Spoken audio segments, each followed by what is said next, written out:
desperately need a lift. So right now, the engine is out, and I did this all with one jack and two jack stands, and it was very sketchy.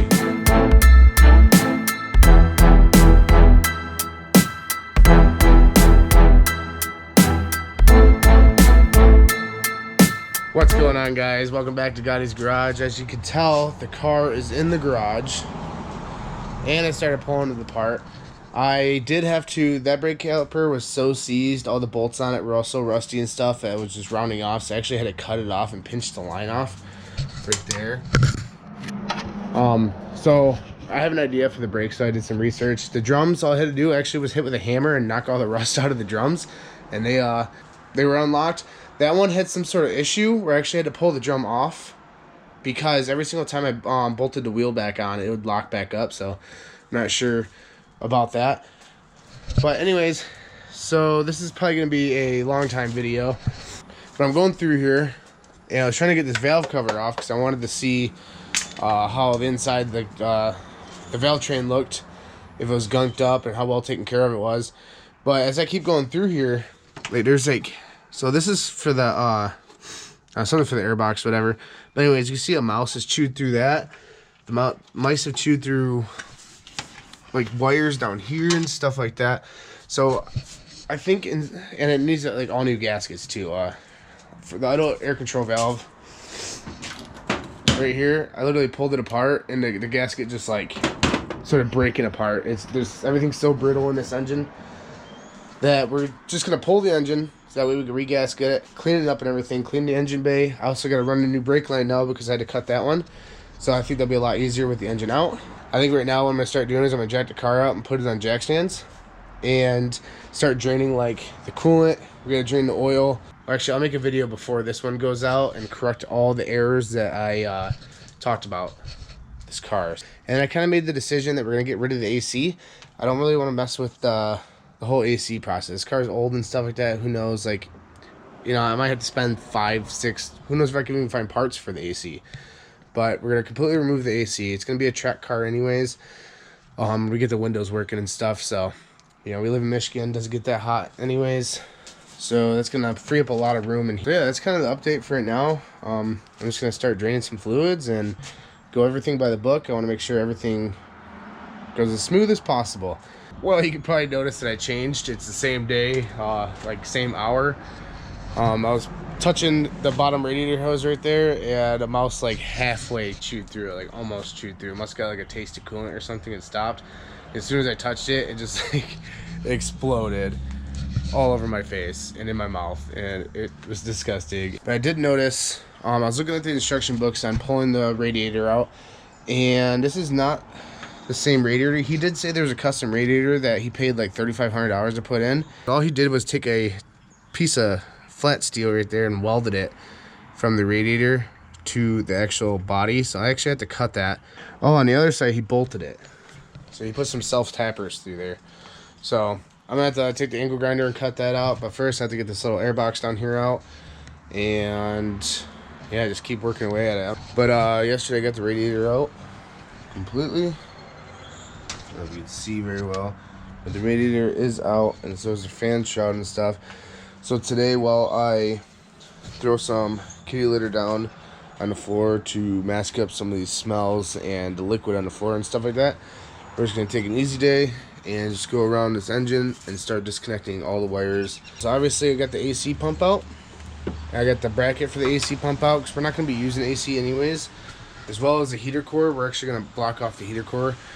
I'm trying to figure out a way I could block this off. I'm not too positive yet, so if anybody knows if there is a way that I can just delete all this. Also, I got the top plenum, or whatever you want to call it, intake manifold. I got the upper intake manifold off.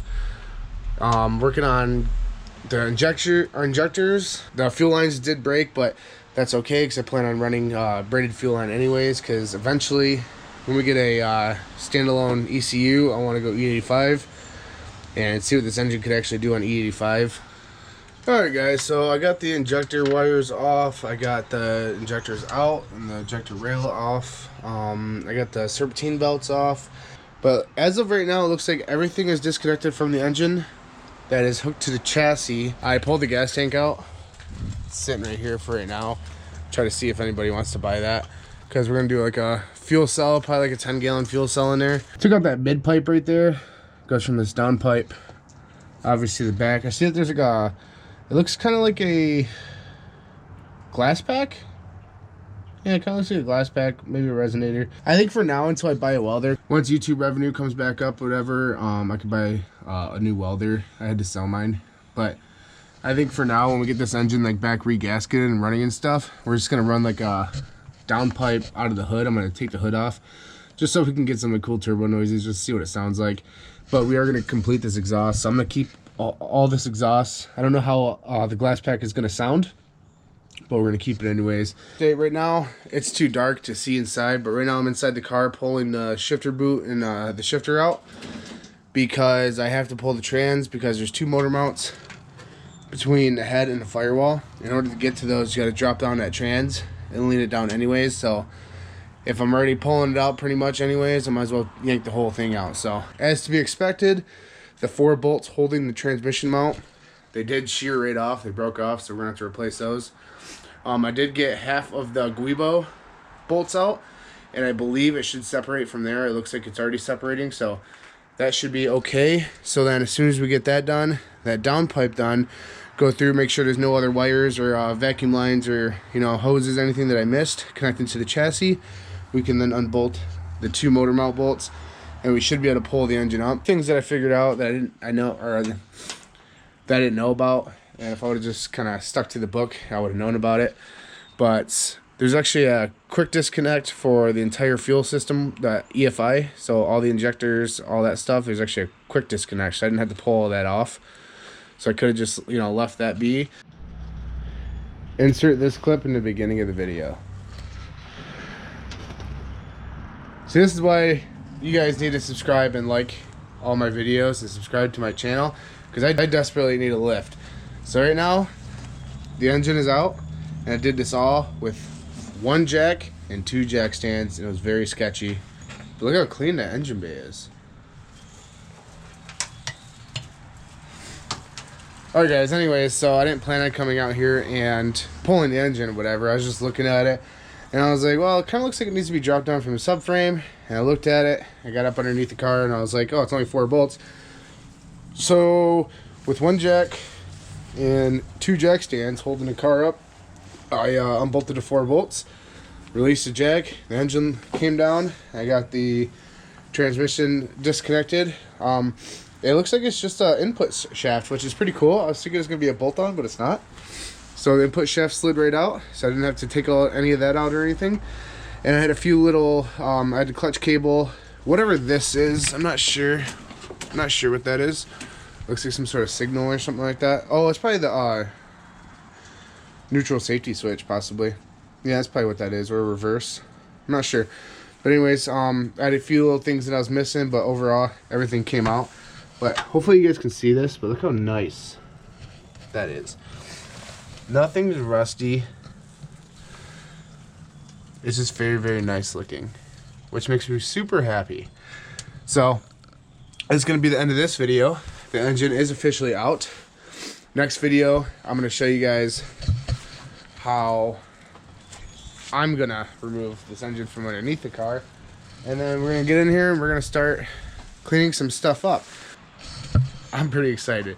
Gasket kits are on order right now. They're on their way. I just had to order the head gasket and ARP head bolts, so I'm going to have to wait till YouTube pays me for that, because I'm not putting any of my personal money in. This is all going to be a Guy's Garage build. So, that being said, pick up a t-shirt, help support this build, and then give this video a thumbs up and hit that subscribe button. More thumbs up means that they put my video out there more, I get more views, and it helps support the channel. So, you guys stay different. I hope you guys enjoyed this video, and I'll see you guys next week.